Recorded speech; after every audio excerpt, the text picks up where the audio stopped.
I don't care that you're a Christian. I don't care what the Bible says. Like, I feel like it's a clown show, like sitting here trying to decipher what your little mythical book has to say about these very real issues, right?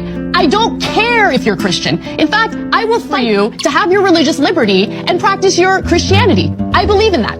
I don't believe in Christianity, which means that you do not get to dictate the way I live my life based on your religion. I don't care what the Bible says. You have every right in the world. All those women who identify with your religion have every right in the world to not get an abortion, to not take birth control, but they do not have the right to dictate my life and what I decide to do with my body. I don't care about your goddamn religion. I'm so tired of having nonstop conversations about what the Bible says. You live your life in the way that you interpret the Bible.